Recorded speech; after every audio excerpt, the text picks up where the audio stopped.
Медет Асанов айыл чарбасын каржылоо долбоору аркылуу жеңилдетилген насыя алган. Каражатын 1 гектар күнөскана салууга жумшоодо. ФСХ деген программасы бар экен, ошол аркылуу 10 миллион сом кредит алганбыз.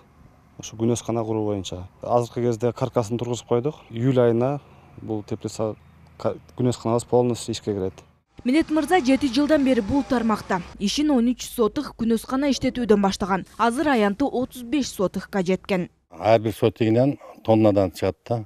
5 айдын ичинде да бул, жарым жылдын ичинде. Анан бул 1 жылда 2 жолу айдалат да. Азыр күздөгүсүн дагы айдайбыз. Буна бүтөр менен күзгө көчөт өсүрөбүз да.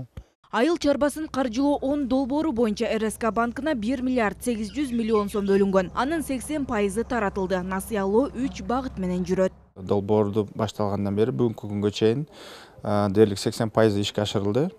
3105 кредит берилди. Жалпы суммасы 1 миллиард 456 миң сом.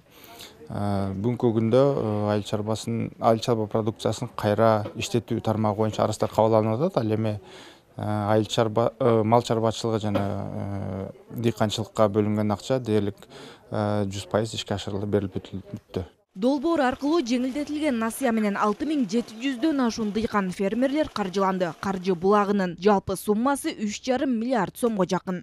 Айыл чарба өсүмдүктөрүн өстүрүүгө күрөө коюлган шартта 868 миллион сомдон ашуун суммага 1840 насыя, 128 миллион сомго күрөөсүз 640 насыя берилди. Мал чарбасын өнүктүрүүгө күрөө менен 1 миллиард 881 миллион сомдук 3572, күрөөсүз 112 миллион сомго 549 насыя таратылган. Кайра иштетүү чөйрөсүн өнүктүрүү жана кызмат көрсөтүү үчүн күрөөлүк негизде 404 миллион сомго 145 насыя берилген.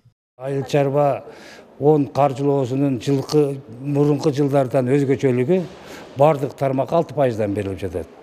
Ошонун ичинен 300 миң сомго чейин залогу жок, 3 миллионго чейин залог менен.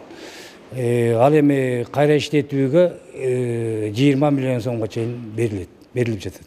Мындан тышкары агроөнөр комплексин кластерлерди өнүктүрүүгө дагы 10 миллиард сом каралган. Анын ичинде 500 миллион сом айыл чарба техникасын лизингке, 500 миллион сом малдын тукумун асылдандырууга, 5 миллиард сом дыйкандарды жеңилдетилген насыялар менен камсыздоого багытталууда.